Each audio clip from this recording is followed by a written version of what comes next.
Hello, ladies and gentlemen of the internet, and welcome back to Finalysis, the Batman. I'm Callan, this is Evan. Hello, everyone. And let's jump straight into the spoiler-filled, warning, spoiler-filled analysis of this film, and just our general Look at the thoughts on it, title, really. guys. So we covered our general thoughts and summary, and obviously the spoiler-free version, so we'll jump straight in. I think going via characters again, as is our Yeah, watch we're going to do a do. similar method to what we did in the Spider-Man review, where we're going to go through the main cast, the supporting cast, and then at the very end go through general plot outline and what we thought, and then wrap up with conclusions. Pretty straightforward. Easy way of doing it, because there's a lot going on in this film, and while it is obviously quite plot sequential, A very long and film, you can split it into kind of sequences. It doesn't really lend itself in discussion to do it that way, because it kind of all blends together as one big story, as most mysteries tend to do in their design. So yeah, starting off with the character. For its consistency. Absolutely, yes, yeah. Again, we'll get to comments on its length later, but yeah. So, jumping in with Batman, Bruce Wayne, or the Batman as it is in this film, because there's very little Bruce Wayne, which is appropriate given the fact that everyone who knows anything about Batman knows that the Batman is the actual persona and not the man beneath. But yeah, which is actually something to kind of touch on vaguely in this film, which is always they did give a hint at it, which was nice to see. Again, it's kind of been done to death in pop culture terms. Everybody knows that. Everyone likes to go, actually, Batman's the original character, and and Bruce Wayne's the mask. Yes, we know. It's very obvious. It's painted on every single Batman work ever. But it's nice they get it right anyway, because you can imagine if they tried to tell a story about how Bruce Wayne is the character within. It's like, no. Yeah, it's kind of missing the mark on that one. But I will say, speaking of the Batman, who's played by Robert Pattinson in this film, he honestly really impressed me. Obviously I wouldn't say he's like the best actor who's ever portrayed the character, but based on this story, because he's very deliberately characterized as being a younger Batman. In fact, in the film, he's supposed to be about 25 to 28, whereas Pattinson in real life is in his 30s. But even then, I really like how he's kind of able to find that line between portraying a Batman who, yes, he's experienced, he's had the training, because they established pretty early on that he's been active for 2 years at this point, but at the same time you could sort of see he's kind of still green in a lot of areas, not to the point where his incompetence ruins the film or gets in the way of the story or anything. But I really liked how Pattinson was kind of able to find that blend between someone who is obviously competent in very specific ways, but is also not like a Mary Sue, not perfect at everything right out the gate. And I really appreciate that. And again, just Pattinson in general. I mean, when he has the right script, let's just remove Twilight from this. When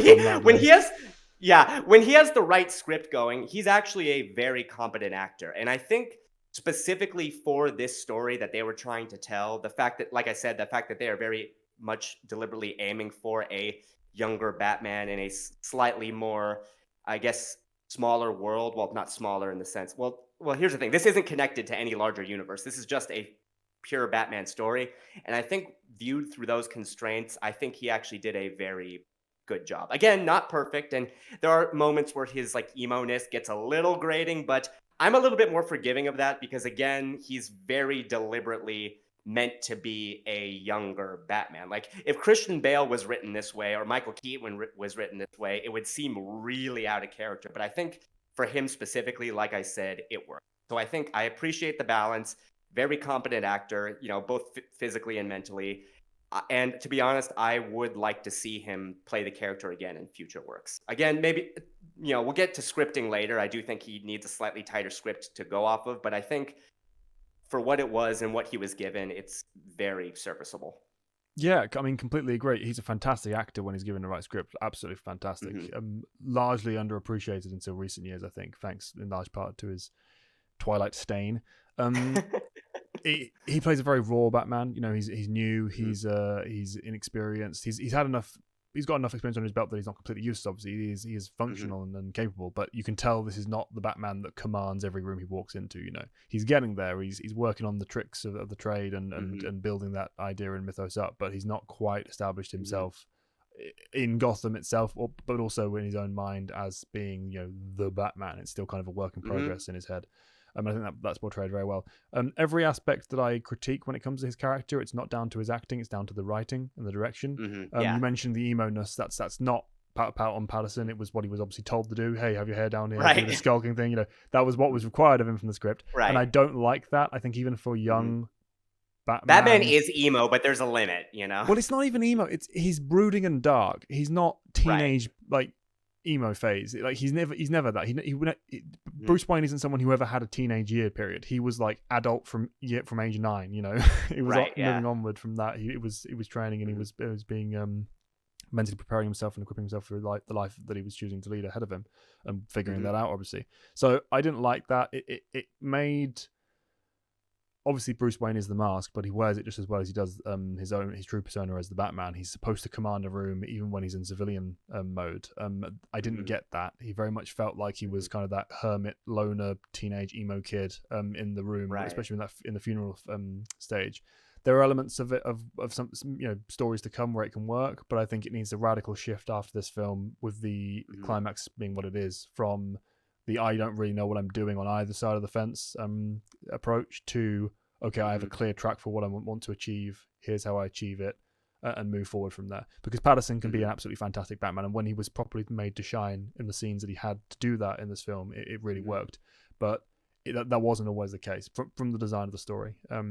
Yeah, but I think because that was very much kind of the point, I'm a little bit more forgiving of it, because again, not everything, of course, but a lot of those elements that you bring up, him not really being able to command that room in the same way, and the fact that many people aren't taking his Bruce Wayne persona as seriously, again, that's all something the story itself kind of goes out of its way a bit to sort of highlight. So again, I'm not saying it's a good thing necessarily or completely true to the character. It's not. But I'm just saying, I think in the context of just this specific story and what is set up in it, I'm a little bit more forgiving, because again, it's kind of the point. No, because we've never had a Batman movie where he is, at this point. Like even in Batman Begins, where you see Christian Bale go through the training and stuff, by the time he gets there, you could still already tell he's a lot more put together than Robert Pattinson is. So again, I feel like since this isn't really an aspect that's been explored too much on film, combined with the fact that a lot of those elements are intentional, I'm not saying it gets a complete pass for me. It doesn't, but it's something where I'm like, okay, I'll only get super critical of it if they keep it in the next film. You know what Absolutely, I mean? Yeah. And again, it's internally consistent. It's not a critique of oh, well, this doesn't make sense with its own mythos or with its own story that it's setting up on top of the existing mythos. Completely agree. It's fine. It's just, from personal preference, I like to see, even with the new Batman, I like to see him being more actively conscious and aware and having more personal decisions behind what he's doing. This Batman, and this Bruce Wayne in particular, it very much felt like he had a vague idea of what he was doing, and he just kind of rolled with the punches and kind of threw himself into it, because he kind of had that death wish, I don't really care about myself situation going on. So it felt sloppy from it. But again, like I said, it was intentional though. I think it wasn't a choice I would have personally made, and it had some difficulties with it as a result of that. But it was effective for what it was. The main thing that I appreciated with it was when they did kind of nail the Batman style, when it's down to combat, down to detective work for the most part, and we'll get to that, down to planning out like each sequence that he's going to be doing. I thought it was very cool, and most importantly, they took those moments and really made them shine. And going back to that cinematic starting I was mentioning in the non-spoiler section, some of the visuals in this film, even though they make limited sense from a story perspective, from a Batman perspective, were beautiful to look at. I mean, this is a good wallpaper movie. You can take a bunch of screenshots and put them on your computer or whatever, and it'll look amazing. Absolutely. And posters too. Yeah, and it was all very cool. I mean, everything all the moments they took to kind of properly make it shine were pulled off absolutely fantastically. I think the main issue when it comes to the critique of the youth thing and the rawness of it, I think the main thing for me is it didn't properly establish in its initial framing that it was a young Batman. We get the whole "it's been 2 years" explanation in the narration, obviously, but in terms of how that manifests on screen visually, if they hadn't have said it had been 2 years, it could have been 5 years, it could have been 8 years. There was no real concrete explanation for what the frame we were working with, really. What point he was in. Yeah, the kind of the skills he was displaying and the way the story was framing those skills and that journey that he's on, none of it really tied to him being that youthful character. It just kind of, you got the explanation of he's only been doing it for 2 years. He looks vaguely teenage, young 20s age, and go with it. So that was why it kind of flagged with me for me the most part, I think. It could have been a little bit better delivered. I mean, again, I see what you're saying. Like, I do feel like the directors were probably banking on the fact, like, you see what he looks like, and you're like, oh, this is just a young Batman. Yeah.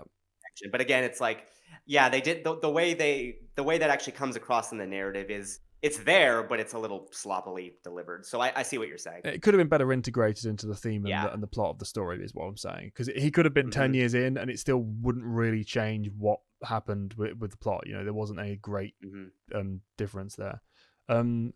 But I enjoyed it for what it's worth. In particular, I enjoyed the relationship that he had with like you said, the city and also the police force.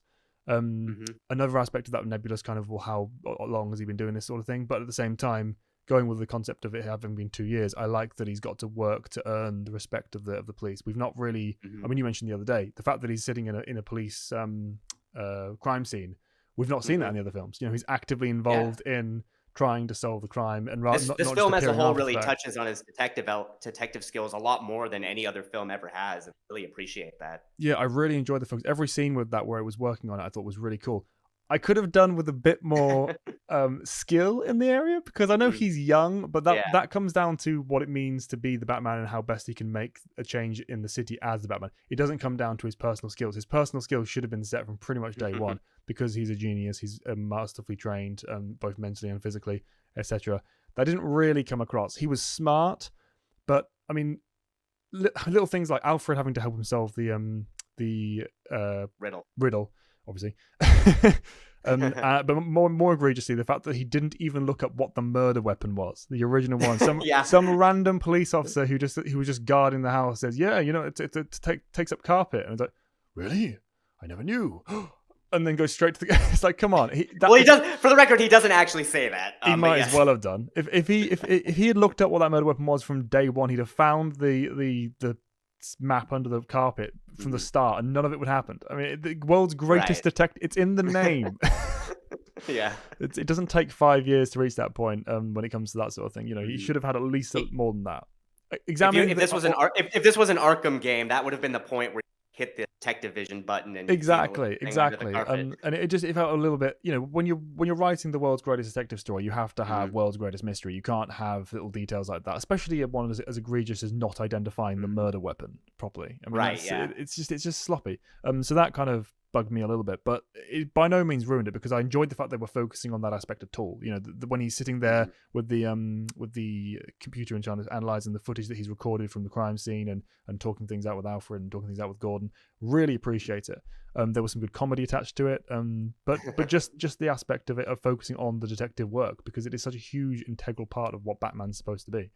Obviously. World's greatest detective, and yet most people forget that. I mean, they get all caught up in like the superhero shenanigans, which is great. Don't get us wrong, but it's like you do have to have a balance here. And some of the best Batman stories, at least in my opinion, are the ones are able to integrate those detective elements in a competent and entertaining way. In my opinion, of course. Yeah, I mean, it's his mind that makes him the Batman. That's what stays true for all the iterations of the character. I mean, going to Batman Beyond, even with him being a crippled old man, he can't do the action stuff anymore, and he's still very clearly looking at him the Batman. So it's nice they've kind of worked on that a bit. Pattinson actually might have made a decent Terry McGinnis if younger. Oh, he'd make now fantastic. That I've seen him do this. He'd make a fantastic one, I think. He would have been great at it. And that's again, if they'd gone for that teenage vibe and highlighted he was supposed to be that sort of thing, then it would have worked better for me. But for what it was effective. We both really like the suit. We know a lot of people don't, but we both like it. Yeah. Right. The suit is pretty much straight out of Arkham Origins, which is a fantastic iteration of a new Batman's suit. It doesn't work as a fully realized Batman, obviously, but for a new Batman, it's fine. What does suck, objectively, is the Batmobile. I knew what you were gonna say. The Batmobile looks Callan hates this. crap. I understand they're going for the whole, it's more realistic. It's more, you can do jury rig this in your own garage kind of thing. I get what they're going for, and I appreciate it. But it's literally just a sports car with a freaking jet engine on the back. Yeah, it's like there's no aspect. I mean, the bike had more bat qualities with the ear styled front panel. The Batmobile just seems to be something that most movies can't get right. I mean, I think the only movie that ever really got the Batmobile down was ironically the Keaton film, which obviously is what inspired the animated series Batmobile. Yeah, which is a very cool looking Batmobile, bear in mind. Yeah, The, because animated I don't series know how you. does it very well. But I like, and I Yeah, like. Sorry, go on. I was just saying, like, I don't know how you feel, but I was never a huge fan of the Tumblr either. I mean, I like it. I From the like Nolan verse. I mean, it's not terrible. I don't know. the Never reason. wowed The me. reason I like. I mean, it's not the Batmobile, obviously, but the reason I liked it Right. there Yeah. was it fit the world it was building, and it felt real. But it wasn't just a guy's car in a garage. It was very clearly only Batman could use this. You know, this is very clearly Right. high tech and whereas this car is just, you could build this in your garage. And yes, before anyone says, I know they've made the Tumblr in real life, but it's not the same thing. It's just, I don't know. It didn't work for me. But fortunately, that we don't spend too much time with it. Although the time we do spend inexplicably is like 20 minutes of chasing the Penguin down in a car chase that endangers hundreds of lives. It's an awesome car chase in itself, but it does go on a little too long. Yeah, and the fact it's the Penguin at the wheel, it's like we didn't need to see it. It was really cool, like beautifully shot, amazingly integrated music for this part of the sequence. The fluff jumping through the fire, it was all very cool. But I mean, God knows how many people died in that pile-up behind him. Just so not so he could do anything, but just so he could capture the Penguin. He could have left him a week or a day and picked him up the next day, and he'd have had him from where he knows he's going to be. So this was completely unnecessary and endangering the citizens. It's the obligatory action sequence, you know. Yeah, but very stylish, very cool. I like the walk away from the flame. Although, did you happen to think that shot was very long? Like, I didn't need the sit down and give the parachute to his face at the very end. I could have just done with the flames and like a fade to black or something. I mean, that was clearly like trailer bait. So I'm going to forget. Another thing too, I will say, is in regards to the Batman suit. What's interesting about this movie in particular is I noticed that they actually really stayed true to like actual combat physics to an extent, of course. Like, for example, like they established pretty immediately on that the suit he's wearing is like bulletproof to the point where like pistols don't even do anything to it. I mean, he staggers a bit, but it doesn't like actually hurt him or anything. However, towards the end of the movie, he gets shot at close range with a shotgun, and even though it still doesn't kill him, it does blow him back and like knock the wind out. And I'm like, oh yeah, that makes sense, because even if the armor itself is bulletproof, there's still going to be transmitted concussive force, and a shotgun's a shotgun. So, and Robert Pattinson's just a dude. So I don't know, like little details like that, I really appreciate. And that's an aspect they did well throughout the entire film as well. The combat itself, very grounded, very realistic, very but at the same time, visceral. Well, you could tell this is like, it's not visceral it's not like the sorry, I didn't mean. No, it's fine. It's not like the Ben Affleck Batman where it's like ridiculously exactly. They're kind of able to find that like happy balance. Like, yes, it's brutal, but at the same time, it's not like ridiculous. You know? Yeah, with the exception of one or two beats throughout the film, one of which was actively intentional. He doesn't get too brutal. He's doing enough to knock these guys down and leave them on the ground. You know, and it's very doesn't kill people, by the way. Yeah, well, that's fundamental. I mean, anyone who has Batman killing someone is just not understanding. I can't believe we have to say that nowadays. Jeez. Oh, and there's so many contrarians that say, well, actually, he has killed people. Yeah, obviously, when it's written poorly, but as in, like, he obviously would have killed someone by accident. But it's just in like the 40s or something. Yeah. Yeah, and beyond. But just anyone who knows anything about Batman, he does not kill. It's like his one defining thing that will never change if you're writing him right. But when it comes to the combat and the brutality of it, it's very real, but at the same time, it's very high skilled. You know, he's not just doing like taking punches because in real life you take punches. You know, he does get a few hits on him because he's completely surrounded half the time. But at the same time, it's still playing with the idea that he's invoking the fear. He's making use of the mind games. He's using the shadows. He's using tech. You know, it felt very Arkham game Batman. This one. I mean this movie kind of like but... I mean this movie as a whole is kind of like a combination of like the Arkham video game series and the Telltale video. I very don't know much how many so. people watching that have played those, but I actually like both in terms of story elements and just overall presentation. I was really getting vibes from those two particular games, which makes sense considering how well known they are. But I just thought that was an interesting choice, and like I said, particularly from the Telltale end of things, that actually has elements having to do with the story, which we'll get to later, obviously. But it was interesting. That's kind of the vibe I was getting.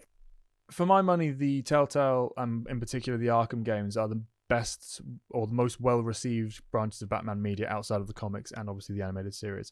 They have captured the feel and mythos of Batman better than anything else, I think, besides those two.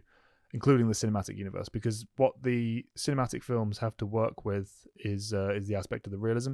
Most mainstream viewers will be coming to Batman for the Nolan style Batman, awesome but realistic, and there's an element of the Batman mythos that cannot be realistic for it to fundamentally work. And this was, I think, still leaning towards the realism aspect, but it kept true to as much of these other elements that they could.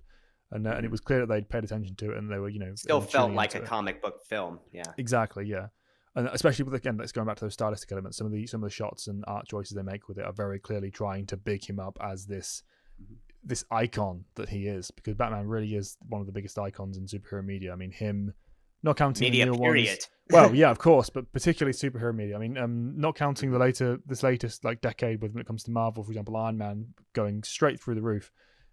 Superman, Spider-Man, and Batman are like the three greatest icons of superherodom over the last, well, forever basically, since the modern superhero. Those are the big three, and I like they appreciate that, So yeah, which speaking of other comic book characters, that leads us into the rest of the cast, starting with, of course, Selina Kyle, aka Catwoman, played by Zoë Kravitz, who, for those of you who don't know, Lenny Kravitz's daughter.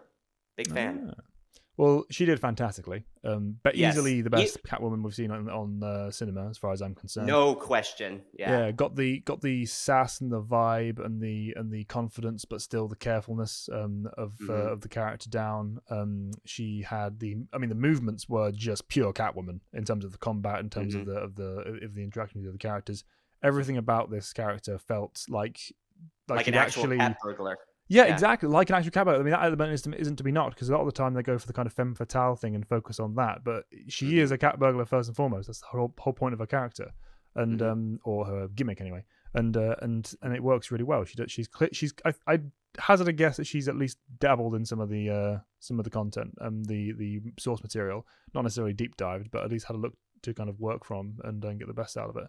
Because if she has, I wouldn't be surprised at all, just given her performance. Like, again, she really was able to harness the energy of who Catwoman is in a very believable and just, true to the character fashion, which, of course, Callan and I both like Catwoman quite a bit, so it's great to finally see that fully realized, on the big screen in a believable way. And I was very surprised at just how true to the comics, like, parts of her origin was. I mean, obviously they change it a bit for the movie, but just things like, her growing up on the streets, her, scraping by with like a roommate, who's helping her out, her having a connection to Carmine Falcone. I mean, all that's there. And, obviously that takes elements from things like, Batman Year One and the Long Halloween and stuff like that, which is another thing too about this movie. Despite its realistic, intention, they put a lot of comic book references in there. A lot of them are very subtle, but it's very well done. And Catwoman's just a great example of that. Like, this is, like I said, like, this was the first time I ever felt like I could look at a screen and be like, yep, that's Catwoman. Absolutely. Exactly, yeah. And at the same time, she's got that same kind of new rawness that Pattinson brings with the Batman. She's not an experienced, character at this point. She's very much starting her journey, which gets translated through her vulnerability. I mean, going into the club and doing the kind of recon for Batman, and kind of looking around. She's not a Mary Sue either. Absolutely not. No, she's very. I mean, she's no one terrified. is in this movie, by the way. No one in this movie is. Yeah, exactly. Absolutely terrified of facing this, but doing it anyway because she's capable and has a friend to look out for. She's got her own stake in this story, which is appreciated. She's not just doing it because Batman is basically the co-star. Yeah. Yeah, which surprised me actually. I wouldn't have said. I like how they've done it, but I would never personally have made the choice. Let's have Catgirl, co-star for the origin of the new Batman. I get that they've done Batman Origins enough where they don't have to establish it in the same way and truly focus on it being his story. But it was a surprise to me when they chose to have her kind of basically have this main subplot going alongside the main through line. It was which again really gave me excuse me, which again really gave me things like Long Halloween and Year One vibes. Which happen to be two of my favorite Batman stories, so I really appreciate that because I think Catwoman. Well, I don't know. I mean, her solo stuff is good. Don't get me wrong. I think some of the best ways, at least how you and I interpret the character, how her synergy with Batman is when it's used correctly. Both of them. Like the focus is, and that's the thing too. Like even though she's still on Batman. But I think what's cool is like neither of them ever feel, at least to me, they never felt like they were overshadowing. By the end of the film, you felt like, yes, like this was Batman's story. At the same time, all these other, including Catwoman, affected this, but not to the point. Like it didn't feel. It was interesting because I wouldn't say it's like an ensemble piece, but at the same time, I wouldn't say complete just singular character focused story either. They were kind of in the middle with that, which I actually think, when done well, is very entertaining. Absolutely, everyone had their own story to it, and particularly her. Mm-hmm. Obviously, she had the main one after Batman, and I liked that they capstoned the film with that as the kind of focus, being these two partnered characters that are going their separate ways, having fulfilled their own journeys and having stories to tell in the future. You know, I appreciate that.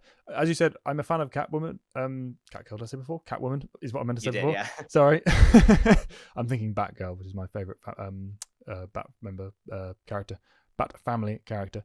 But yeah, she's one of those characters where, when done right, I love the character. When done terribly, which is most of the time, I can't stand her. Like she's always tacked on, Yeah. or always just there to serve a singular purpose. One note, yeah. Yeah, exactly. Yeah. So it was nice to see her done well on the cinematic level as a nuanced character who has a purpose to serve within the main plot. You know, They give her it was actual good. agency to the point, but still not to the point where it feels like it's overshadowing anybody else. In fact, what I also appreciate too is, like, yes, you know, her and Batman kind of have a thing towards the end, but it's not like she doesn't see him and just automatically fall in love, or vice versa, or Yeah, anything like that. It actually takes time for them to, like, build up the trust between them, and I really appreciate that because, again, you know, movie's a movie, but I felt like that really helped add to the realism because, Yeah, again, that's very true to the comics too. I mean, even in the comics, she did not instantly fall for him. That had to be built up for quite some time, you know. Well, so again, I really appreciate that. I mean, absolutely, they've got chemistry. You know, these are two very Yeah. powerful people being very capable in very powerful moments. You know, they're going to get sparks off each other, but in more ways than one. But they didn't, like you say, they didn't play with it in a cheapening or just cheesy. Yeah, there's no like cheeky lines or anything. Exactly. Like that. It pushes the boundaries a little bit on some of the cheese on occasion, but that's every Batman film, right? Right. But for the most part, you can't play it completely straight with these characters. Exactly. You know? I mean, it is ultimately a guy dressing up in a batsuit, right? Yeah, exactly. You know, they stayed true to the roots of the characters and treated them as real people throughout, and that included in the capstone at the end of the story. And they had flaws. You know, he could occasionally be too brutal. She nearly stepped way over the line for the sake of personal vengeance and satisfaction, and they helped each other with both instances. You know, so I like that. Not much more to say. Which leads us into the rest of the cast. We have Alfred Pennyworth, who's played by Andy Serkis of all people, which is surprising. You know, I think a lot of people tend to forget that, like, Andy Serkis actually can do acting without being in a mocap suit, even though he's great. I mean, he's great at that, obviously. But I'm just saying, that's what most people know him for. But I'm just saying, he can actually act when it's just him. When he's given the right script, obviously. But I'm just saying, I think a lot of people tend to forget that, and he actually puts in, like, a pretty damn good performance in this film. You know, I mean, who's to say he's not in a mocap suit for this film? You know, the suit could just be mocapped on. You never know. It's his gimmick, but no, I liked him as Alfred in isolation. In a vacuum, he was a solid Alfred. What I disliked in the film, and to be honest, there's not much more you can say about it than that. He was kind of the halfway point between Michael Caine and what's the name? The guy who plays him in Gotham. I've only seen the name's gone. I've only seen like 2 episodes of Gotham, so I can't help you there. Buddy. Yeah, apologies. Actually, does a fantastic job with Alfred in Gotham. But it's the halfway point between those two characters, the kind of the rough and tumble fighter Alfred and the family member Alfred. You know, so so not that the other guy in Off Gotham isn't that as well, but you get my point. The halfway between those two characters, and as Alfred in this, you know, on his own, I like that. He does a very good job as just Alfred. What I dislike though is the relationship that he has with Bruce and with Batman. They get it, the vibes for the most part right, but again, it's got that whole "you're not my father, Alfred's" like thing. They always seem to want to go for, and that level of that friction between the two characters is not the point of the dynamic. It's not the point of the character. So when you've got the first film where you're trying to establish it, and for God forbid anyone who doesn't know the characters somehow seeing it for the first time, you know, that is not the relationship they have. That is not the dynamic they have, and. I mean, like, elements of that, there are those elements from the comics, but the thing is, it's not all of who they are, you know? And it's certainly not the point you focus on. It's Yeah. certainly not the And part I'm of the like, story where you go, yeah, that's what we need to show to get the point of them yeah. across. It's not. Mhm. It's a touchstone to keep them interesting and not being Mhm. from perfectly in sync all the time. It shouldn't be like the main focus really. Yeah. And it would have worked better had it been like a teenage Batman or a Mhm. just becoming an adult Batman. But he is supposed to be, like you said, like 25ish at this point. He would not be going, "You're not my father." Like, Mhm. it's like, really? I mean, come on, this Yeah, guy's I mean, raised you and also pretty much. apparently exclusively taught you to fight, because it didn't really tell us whether or not he got any of the Ra's al Ghul background, David Kane, etc. Mhm. It's training. kind of So, implied, but yeah, we don't know for sure. They might be saving that. mm, Yeah. I mean, like I don't mind him and Alfred having friction, but at the same time, I do think I agree with you. The presentation, they went really over. Like, if they were gonna have friction, it should have been like maybe one or two scenes, and that's it.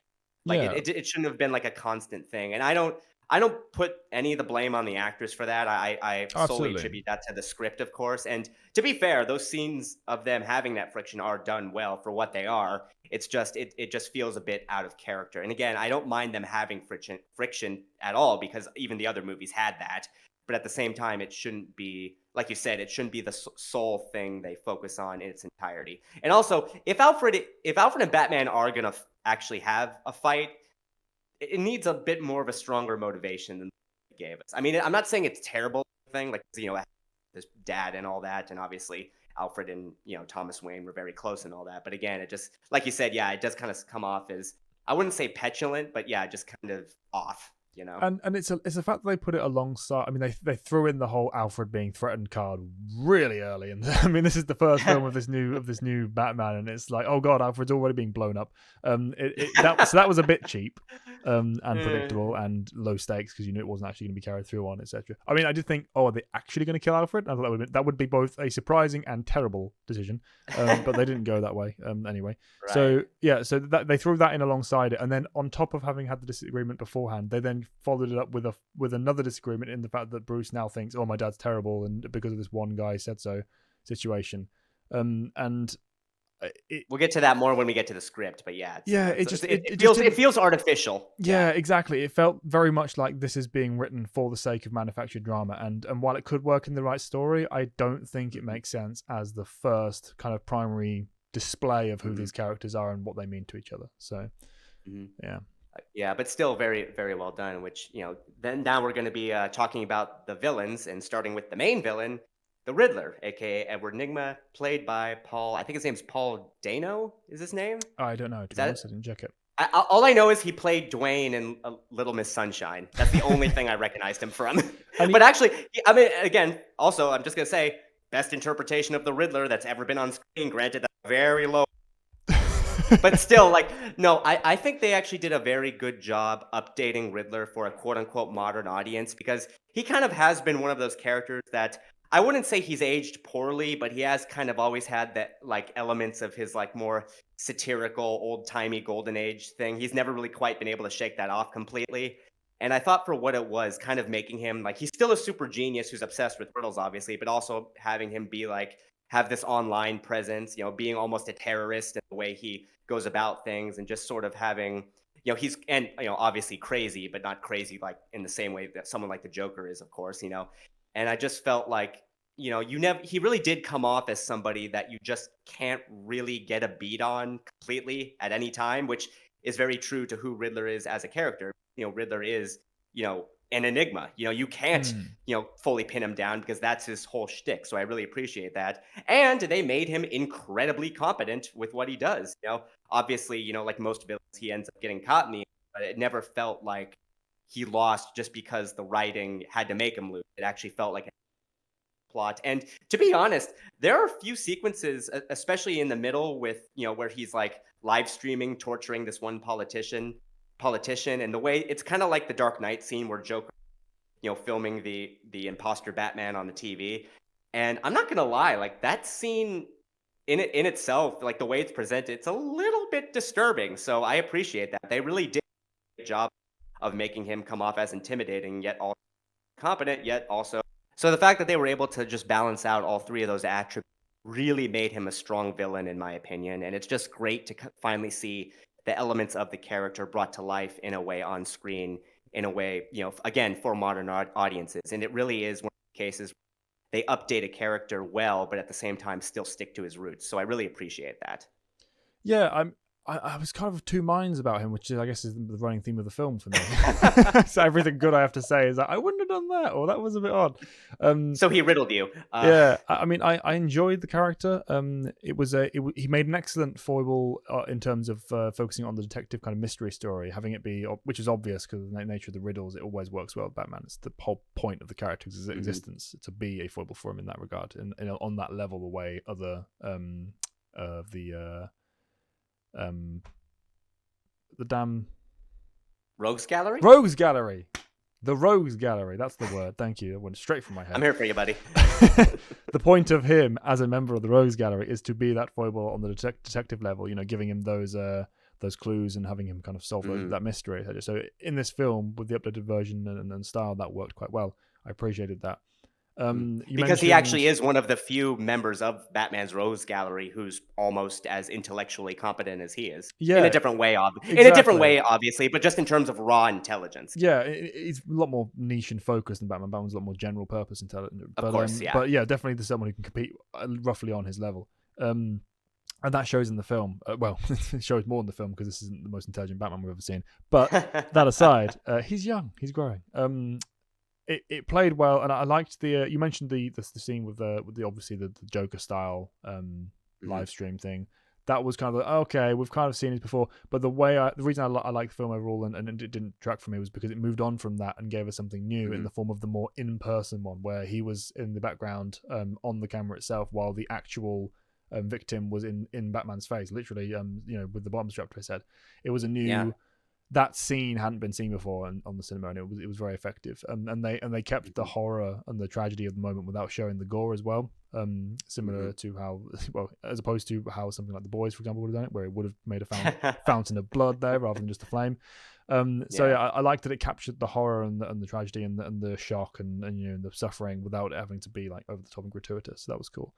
And that was kind of the vibe of the villain throughout the film. He felt like a murder suspect, that's what he was. He was the serial killer. That was his vibe, and I think that worked quite well. The part where it lost me a bit was when it skewed off into kind of downtrodden, forgotten school shooter vibe. It was trying to kind of to hark on the horrors of modern trends and the kind of thing that people see in real life on the news, etc. Which I'm not necessarily against in concept, but like I think it probably could have been executed a little bit more subtly. But again, you can kind of attribute that just to the nature of needing to modernize the character for a modern audience. But again, yeah, I agree with you. It could have been handled a bit more subtly. Again, I'm not necessarily against that particular change, but it could have been executed a bit better. Yeah, it was a bit unsubtle, but that wasn't the biggest thing. For me, it was an odd character to choose to take that route. Riddler, for all his flaws, has always been relatively put together, relatively distinguished, relatively in control, etc. He's not the completely crazy mental type. His only real foible is that he needs to. He's got that the problem of genius. He has to have an audience. Right. He has to have Batman find out and then work out the riddles because that's the point. He wants to show off. He's not all of the rest of it. They kind of tacked on to make it kind of edgy and modern and new.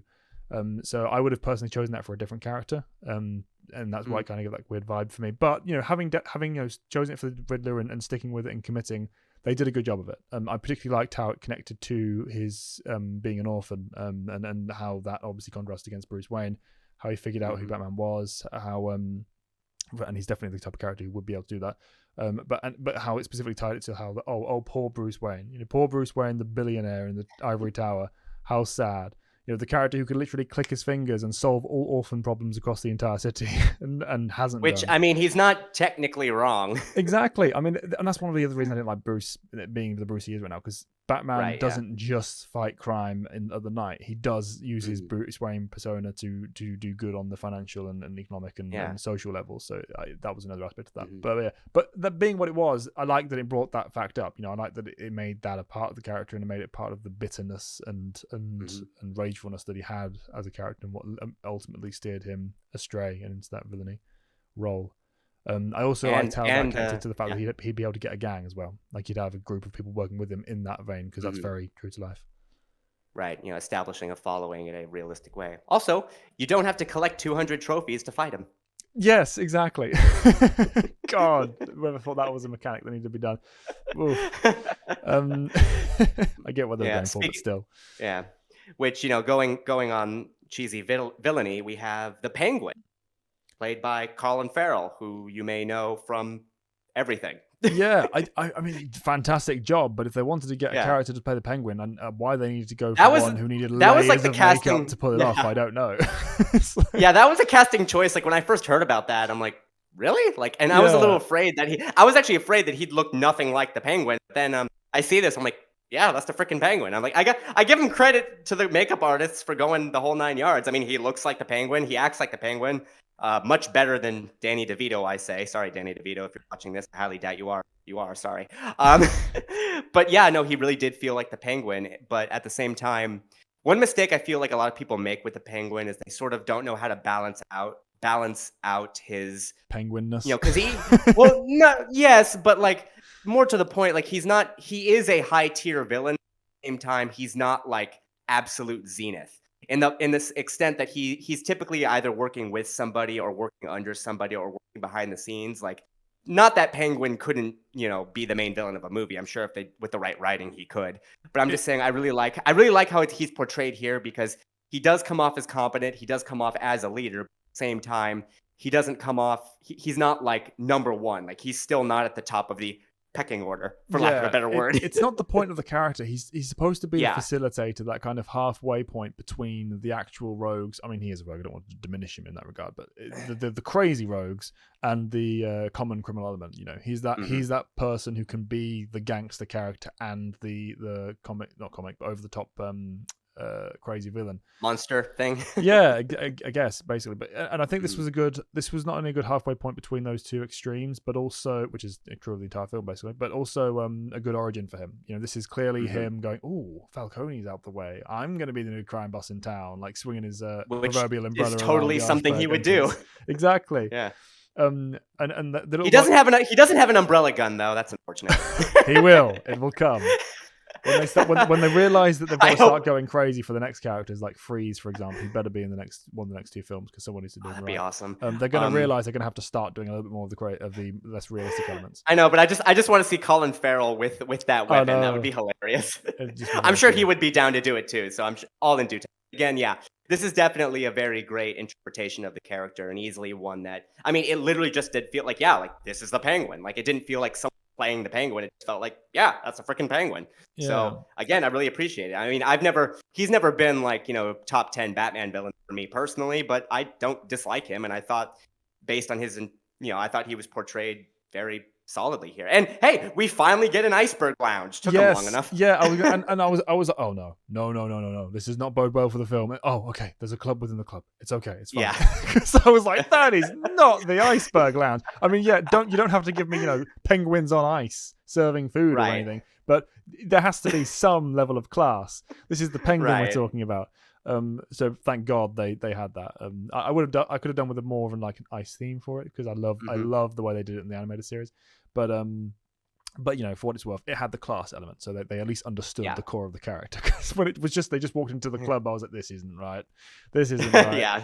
But yeah, no, good job on them for getting that nails. But yeah, all the background elements, the way he interacts with other characters, when he goes down at the end and they're like, I didn't fire, it wasn't me, I didn't shoot.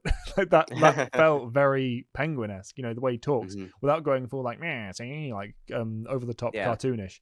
He's actually trying to talk his way out of a situation. Yeah, and it just sounds like him. Looks and sounds like the Penguin if the Penguin were a real person. So I very much appreciated him.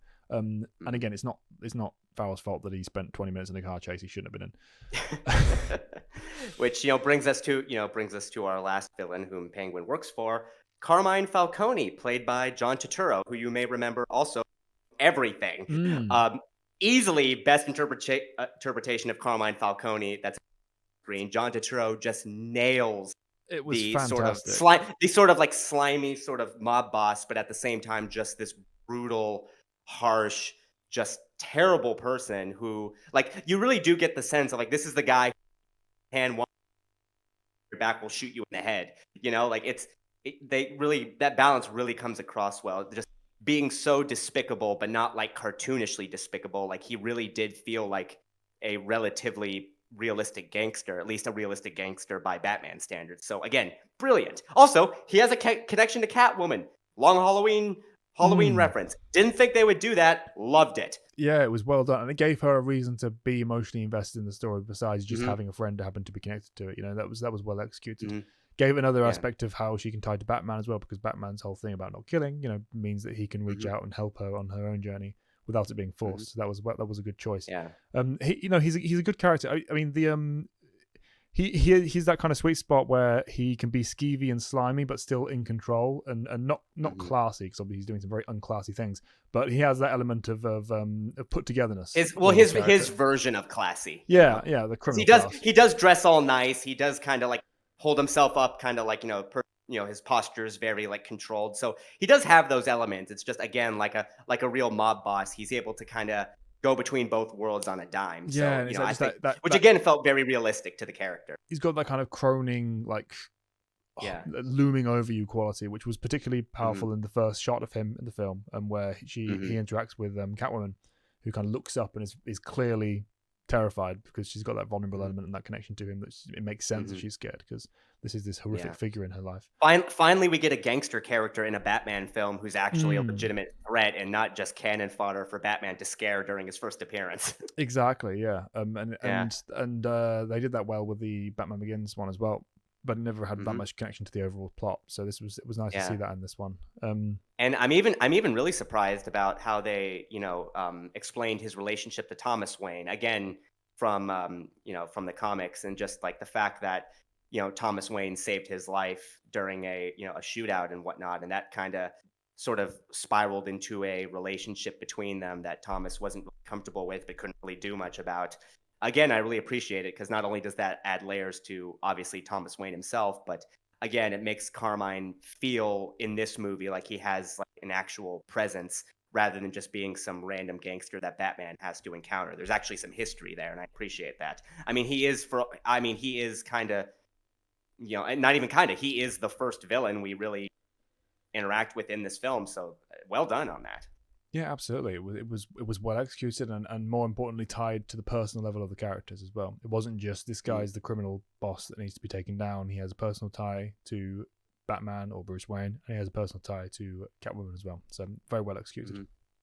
And I like that you could tell John Turturro's just having the time of his life too. Playing. Oh yeah, absolutely. He had a good time with it. And he went down well at the end. He's like, I'm not going to tell you anything, and then he died with not, I wouldn't say courage, but just died smoothly. He didn't go like, oh god, he got me, and shout. Yeah, no, it's not overdone. No. Went out with his own shade of dignity. So yeah, it was good. Yeah.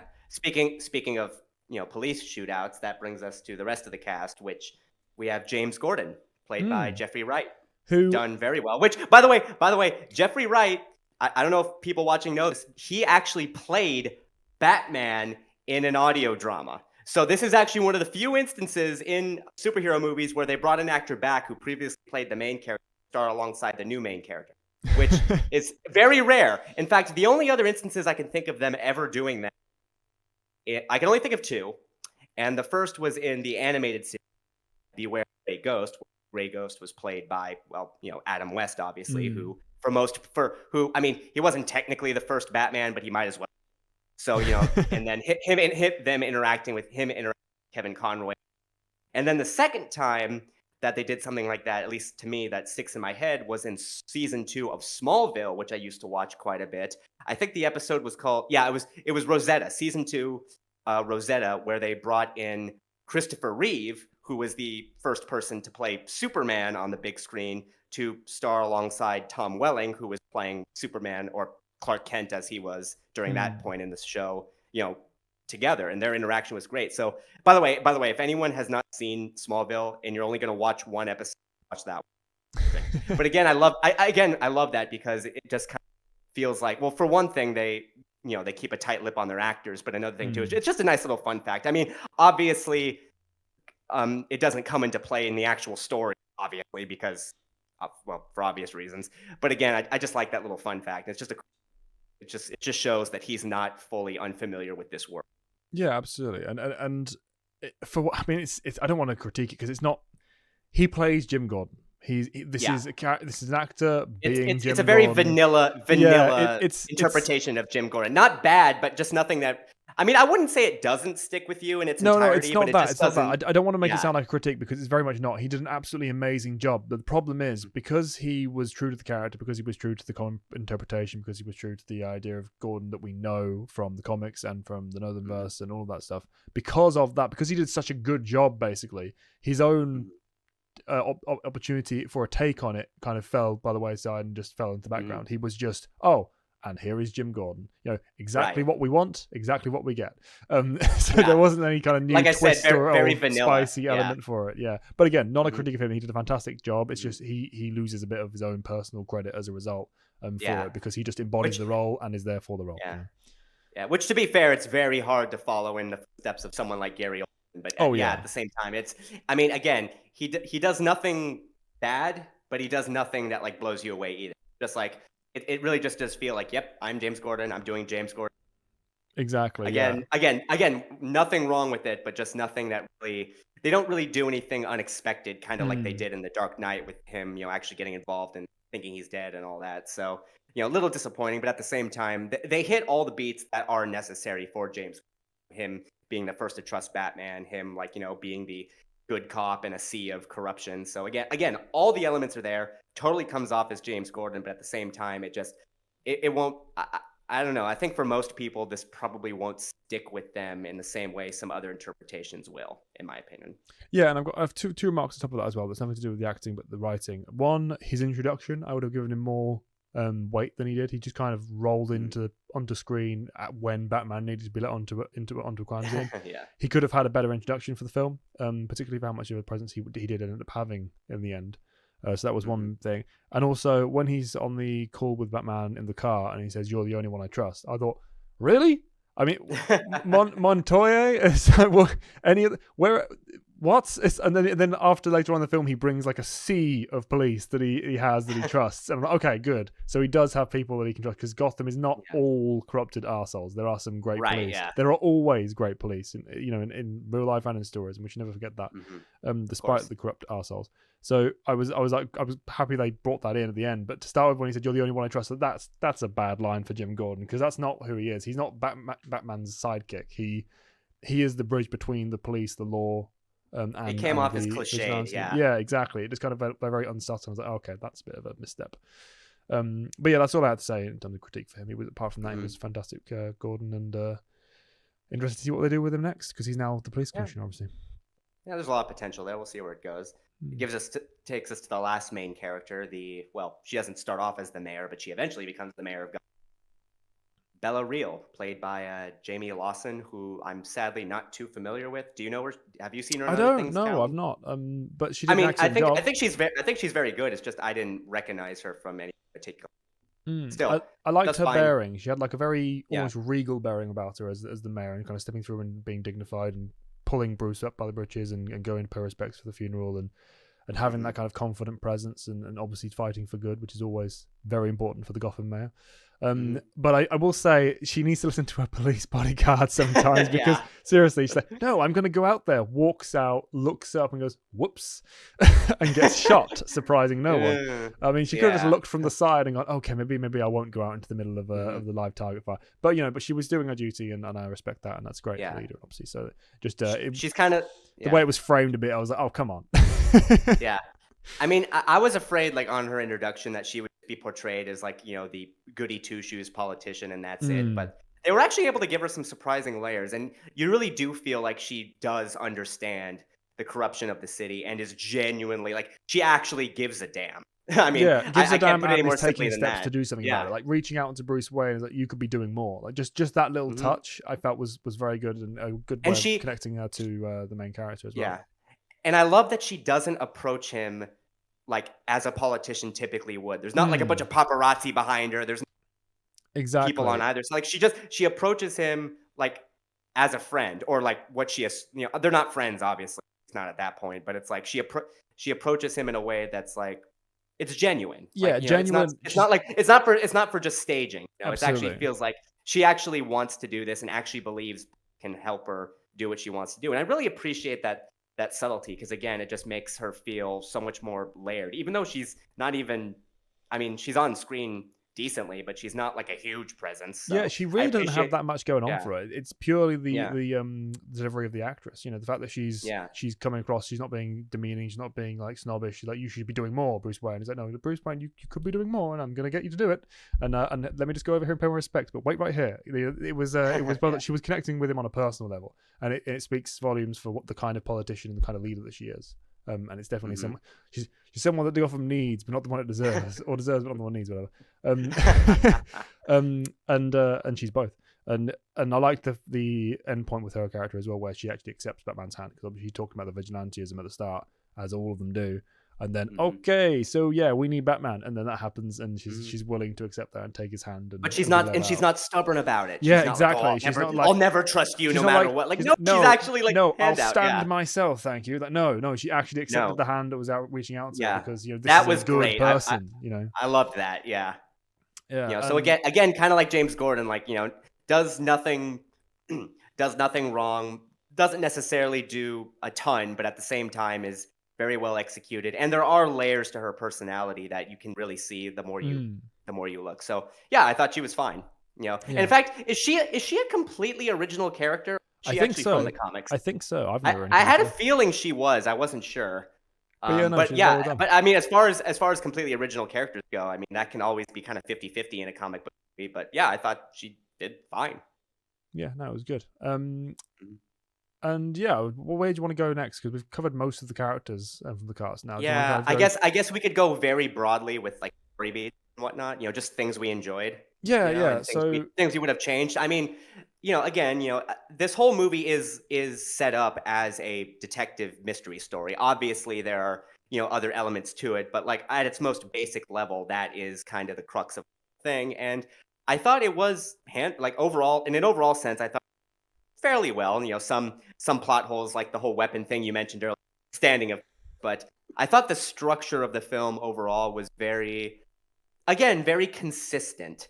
I think that would be a good way I would describe the script for this movie. Not perfect, clunky in a lot of places, could have used a rewrite here and there, but at the same time, it never felt inconsistent with the specific messages and the specific characters and the specific story beats that you could clearly tell they were intending to do. You know what I mean? Like it felt like very the pacing was fairly decent. I mean, it could have been a bit shorter, but still, overall, I really liked how the script was presented. And another thing too is there's a surprising bit of subtlety in a lot of scenes. Like I already mentioned, like the gun stuff, but like at the very beginning when you see that gang, they're all wearing white face paint except for the one yeah, kid you who only mentioned has the visual storytelling. Yeah. half white face paint, and he's kind of the one they're egging on to beat up this man. And you could tell he's kind of hesitant about it, even though they're egging. This is like his initiation. He's the rookie, but he has kind of like he's not super sure about it, which is why his face is only half paint. Again, like very subtle, but I appreciate that kind of storytelling. Because never something that's even remotely touched upon in any significant way. It's just one of those things you kind of notice, and the more you think about it, the more you kind of get. And I really appreciate that. There's a lot of that in there.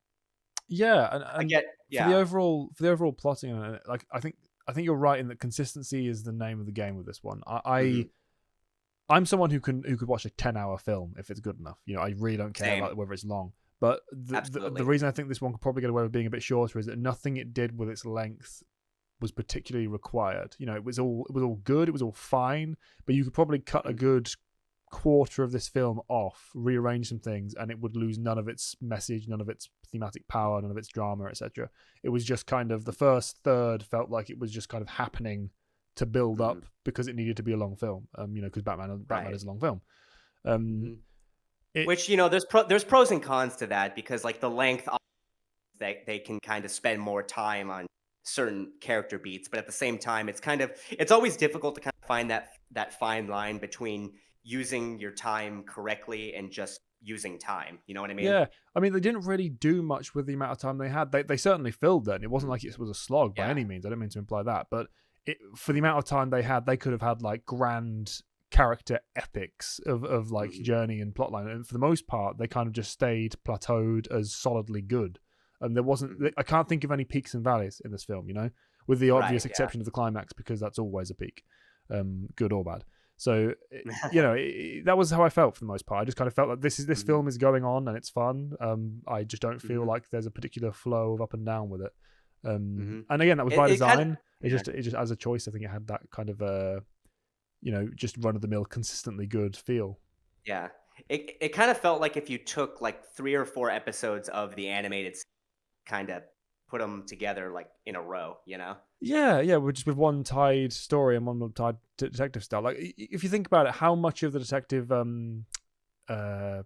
elements? Yeah, how much of it needed to be there? How much could have been truncated down to 2 clues and happening in like 3 scenes, and essentially would have been the same story. I'm not saying it should have been. I'm just saying because it could, it makes you question why it needed the length. It was more a case of length for length's sake and getting some cool stuff in as a result. It wasn't some stuff that needed to be in for the story to truly pop and to truly work. It can get a little. I wouldn't say grating because there was never really a point in this movie, but at the same time, it does kind of. It is a bit of a slow burn in certain that I think could have you sped up a bit, but like again, never boring, just kind of like suboptimal. Where's this? This scene's perfect, good. Yeah, this scene is good, but with the time they've got to spend around and in it, this could have been amazing. This could have been like a finale before the finale kind of moment, but instead it's just kind of a thing that happens along the way. Like just the whole car chase scene. The only reason that needed to happen for plot is he needed to get Penguin.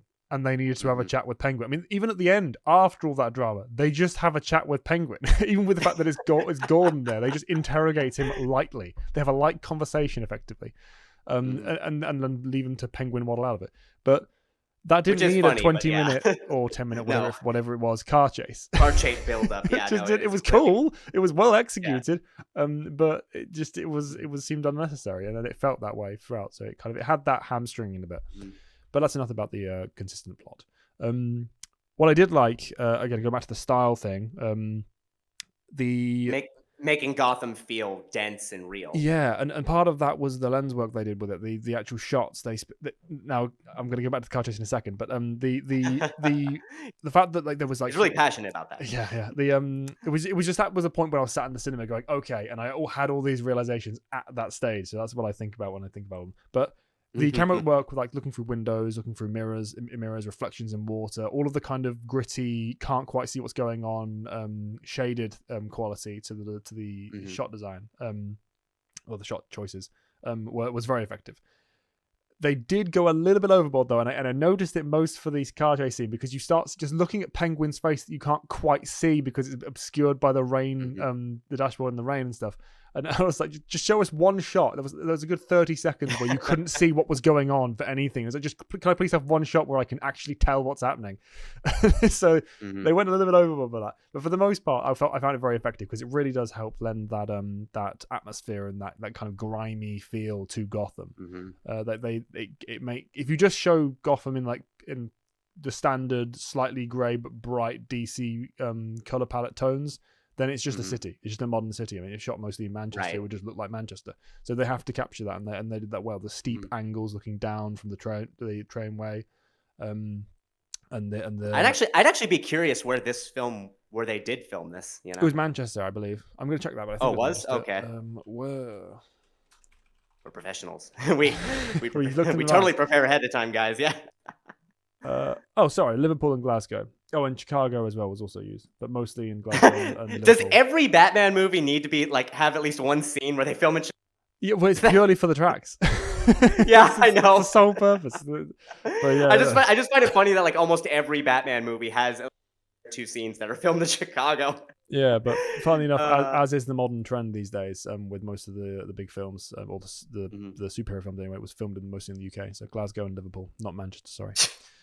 Yeah, it was good though. It was well executed and well shot, and it never felt like okay, that was a bad choice, in terms of design. And it particularly popped for the brief moments where you had active stylistic choices where you could see, okay, this is the money shot, this is the silhouette shadow, sparks from the gunfire as I'm doing the Darth Vader corridor scene kind of gimmick, which was great, which was awesome.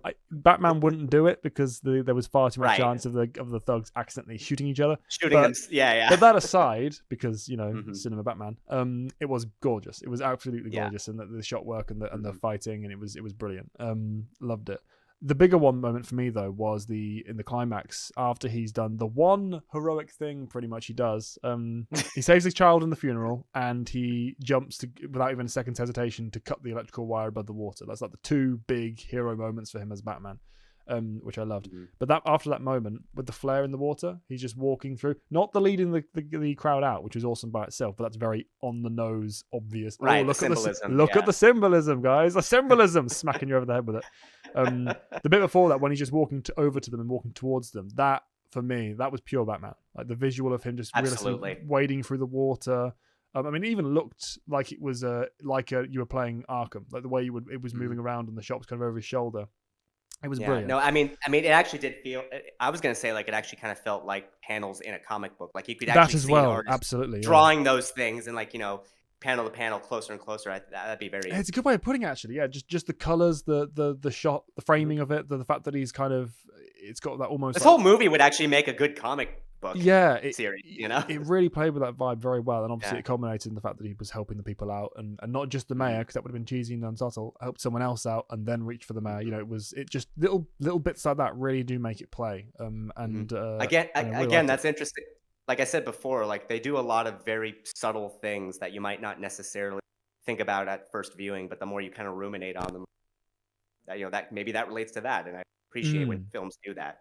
Very real No Man's Land vibe at the end of this film, with the whole city For put sure. together, which I love because that series is awesome. Mm-hmm. Yeah, no. Classic. Another part of that finale though, with the again Arkham City style slapping the explosive on the fire extinguisher when it bursts open.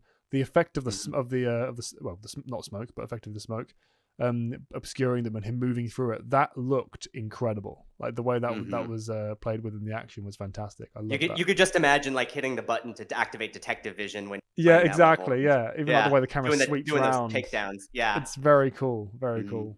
Which we actually didn't talk about this before, but there's also one of the more well-known, the Riddler interrogation scene, which had some similar vibes to obviously the very famous interrogation scene in Dark Knight. But this one does do its own thing though.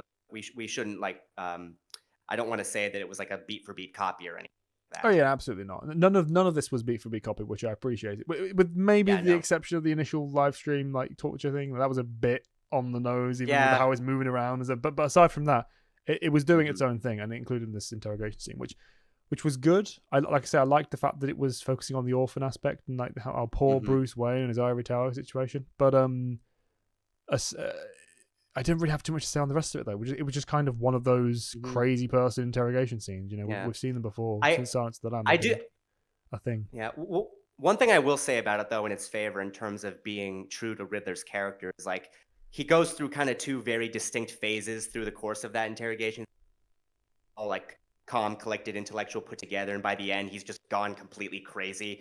And like the escalation just builds and builds and builds and builds, and I kind of appreciate how they're able to kind of show all aspects of the Riddler's character just in that one little scene, because again, like I said, a guy who tends to have two very distinct modes, and I like how both of those came across very well in that scene.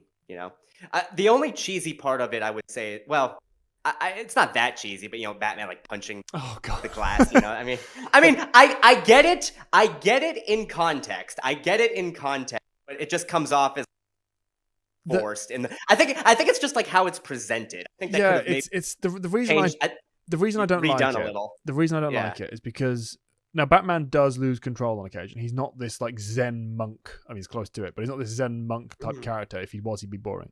The reason I don't like it when the cinematic versions of him go for that reaction so quickly and with such little prompting is that when you have truly dramatic, earth-shattering story and character moments, the moments where in the comics and the animated series that he does react this way, I'm thinking Batman Beyond: Return of the Joker with the Tim Drake situation, for example. When he does start to snap a bit, he goes, "I'll break you in half," that kind of thing.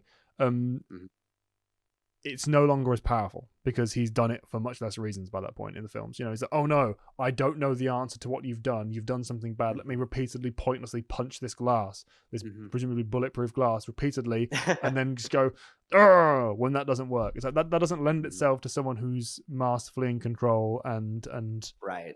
you know, calm and committed and emotionally centered, etc. And again, young Batman, I understand that, but this isn't new to the character. They always have it, and it's the "where is she" situation. Right.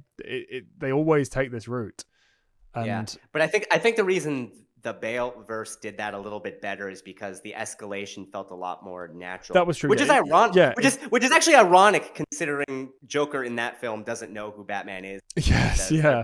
Whereas Riddler actually does and does use it as leverage in the interrogation, which is kind of why like I'm not saying it forgives the scene by any extent, but I'm just saying like the elements are there where that could have worked. I just think like the acting and the writing could have been changed up a bit to make it more smoothly. Because again, like you said, it does feel he does go from like all like, you know, what are you gonna do to just like you know, like yeah, and it's the fact that it comes off a little weird. It's the fact that he's such a soft-spoken Batman as well. He doesn't have like the Batman voice. He just kind of talks in a softly spoken kind of mutter as part of his style. So when he goes like full on like slamming into it immediately after, he just comes across a bit schizophrenic in his like demeanor, which is not Batman. And if the intention was to be unexpected, oh wow, he's finally, you know, letting it out. Like I get that, but at the same time, the presentation just didn't lend itself to producing that result in that way due to the information in which in what set it off. Again,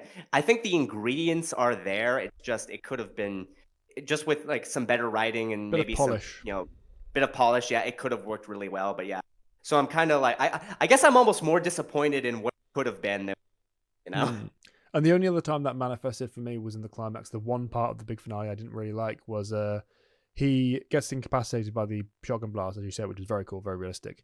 And then has the annoying moment where Catwoman's like, "It's okay, you can rest it." No, you can't.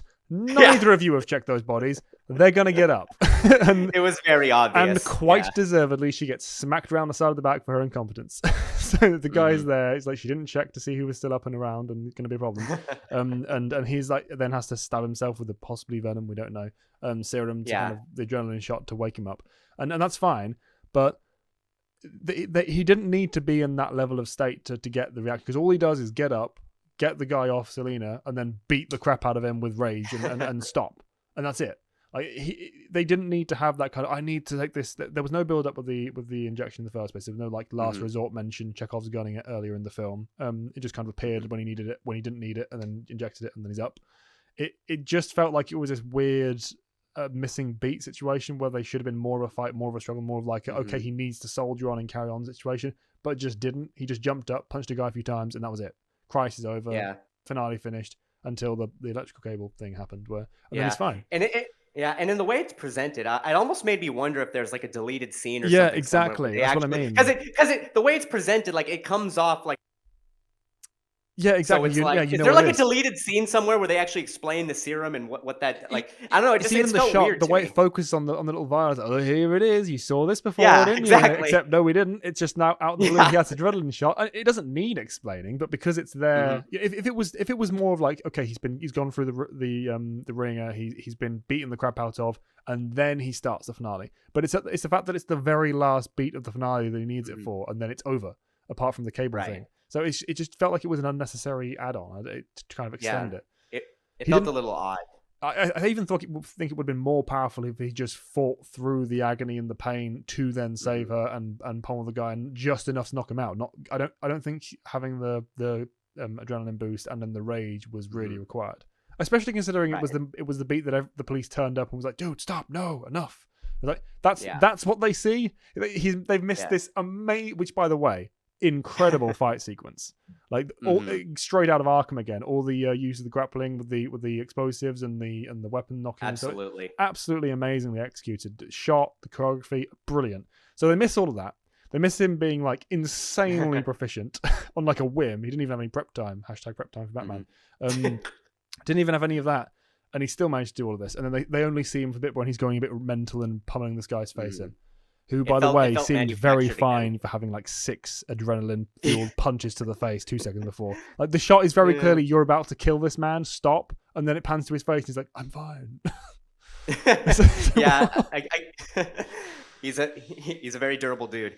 Yeah. It just came off very odd, which is another thing too we didn't really cover much in the story, is that one of the big story elements in this movie is just sort of, Thomas and Martha Wayne's just sort of legacy and their effect Mm. on Gotham, and just sort of the general divide between the extremely wealthy and the extremely poor, which obviously is an element from Batman comics that they've touched on loads of various material.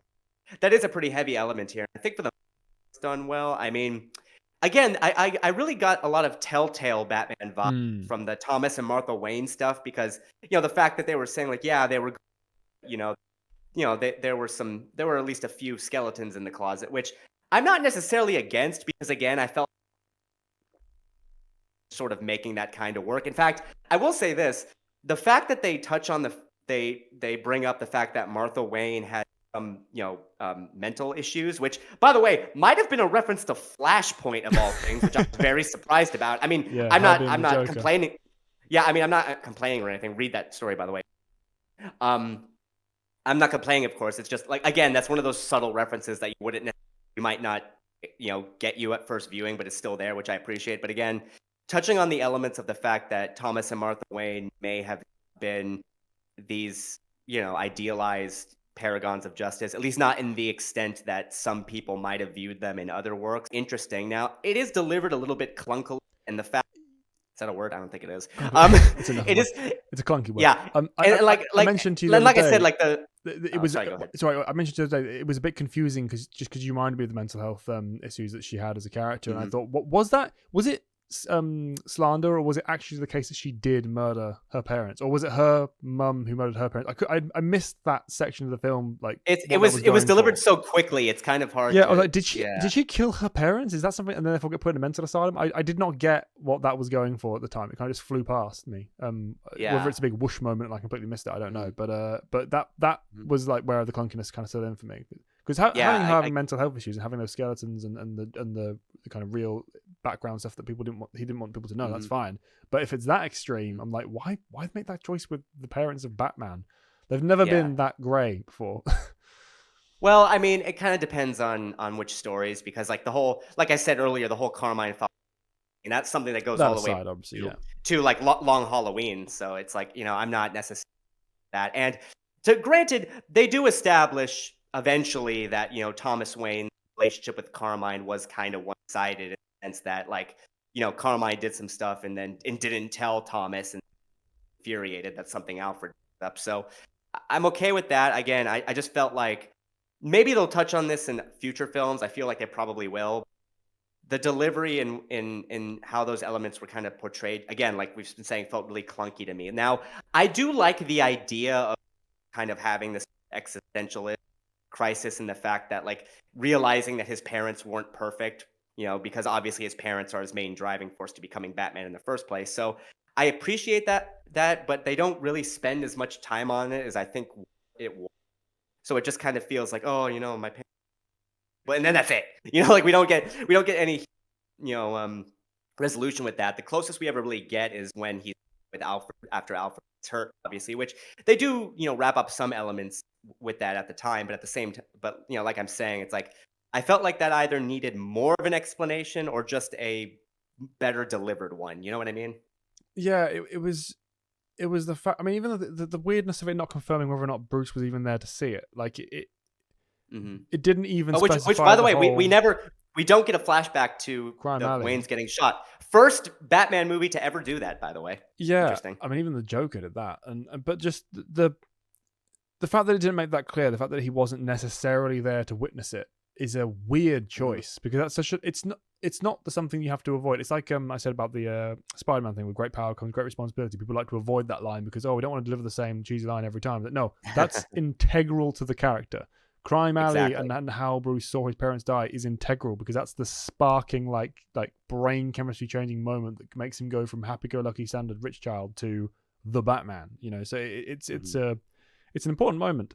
So if it was just a case where he was at home and they were killed while they were out or something, that really undercuts the not Mhm. necessarily the realism, but just the emotional like believability and the resonance of the story Yeah. of who he is. So it's a And pretty yeah. big thing to change if that is what they've done. Yeah. It wasn't really clear.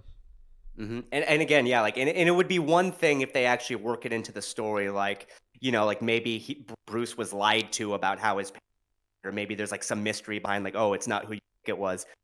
Maybe that could have gone somewhere, but they don't do that, and it's Yeah. not. It just kind of peters out at the end, which is a little disappointing because I felt like again, kind of like the ingredients for something really compelling could have been there, but it just wasn't put together in the right way. Yeah. Yeah. Again, again that it's could be something they could do in. exactly, yeah, and that's the thing I think I want to end on with this. I am interested to see where they go next. This wasn't a case As where am I'm like, I. oh god, it's terrible. I don't want to watch it ever again. Oh, useless, terrible Hmm. version. No, it did some interesting things. It was consistently solidly good throughout. Hmm. I didn't the things I didn't like about it weren't necessarily terrible. They were just either not the choice I would have made or suboptimal. Hmm. Where I think, oh, if they'd done this a bit differently, it could have been even better. That kind of thing. It was a lukewarm to solid enjoyment for me throughout, with some great elements thrown in, Yeah. like the character acting and all that stuff. So yeah, no, Where would and you particularly rank? the Where would you style. rank it compared to other live action Batman? Oh, Like that's on tricky. That's tricky because all my best Batman material is distinctly not the animated, yeah. films. Yeah, it's So is animated and mine. So is games. mine. But like in terms Yeah. of the live action stuff, like I don't think I still prefer Dark Knight personally. And I would say, I mean, I do like the '89 movie with Michael Keaton quite a bit. I would definitely say this is better. Maybe like similar level to Batman Begins, maybe. In terms of personal enjoyment, I think it goes Batman Begins, Dark Knight, this.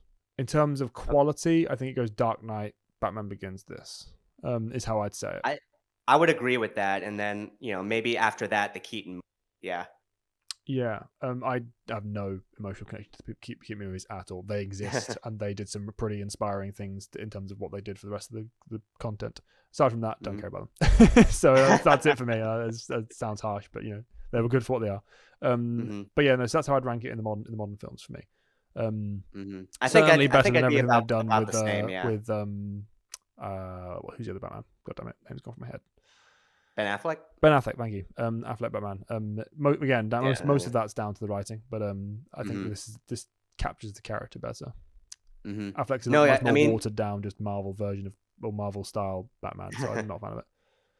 Exactly. I mean, I think I agree. Like this could be just its own standalone movie, and it would still be very. I mean, they've already confirmed that they want to. I am very curious to see where it will go, especially since, again, one of the biggest praise I could give for this movie was the world building and the stylistic choices they made. So I'm really looking forward to seeing that again. And again, yeah, in terms of it, I still think Batman Begins and Dark Knight are overall more enjoyable for me. But again, I'd probably place this as a solid number with that. And I'd even say maybe even slightly better than the Keaton movie, maybe tied. I'll have to think. Yeah, around level. But yeah, no, I mean, you should rewatch it. You should rewatch the first Keaton movie, man. No, It actually is really good. That one's a solidly good one for me. It's the other three that are questionable to outrageous. But disgraceful. Yeah, abominations. But only films worse than that bloody nightmare of a forever film. Not forever. Batman and Robin. Robin, yeah, thank you. Batman, Robin. The only thing worse than that is The Room, and that was pretty much by design. So Anyway. Yeah, those have been our thoughts on The Batman. We enjoyed it. We hope you did as well. But lots to work on, and interested to see whether or not they manage to pull that off for the next one. I'm interested to see where they go with it. Whenever the next film A lot of comes potential. Out. A lot of potential. Absolutely, a lot of potential and a lot of passion and caring as well. That's something I should know. They care about the mythos and the character. It's not just a case of let's make another Batman film because it will rake us money. People making this have knowledge of the material and care about it outside of just the films. So. That was noted. If you're even like remotely a fan of the character, this is definitely a recommendation from both of us. But it's not Kevin Conroy, so it can well, you can't have everything. One day he'll make it into the films as a cameo. By the way, I wanted to mention that when you said that. But yeah, this has been Finalysis. Everyone who watches CW is cringing right now. Oh. This has been Finalysis, The Batman. We hope you guys have enjoyed. I am Callan, and I still don't have an outro. Evan Nova 95. We hope you guys enjoyed. We'll see you guys later. Goodbye.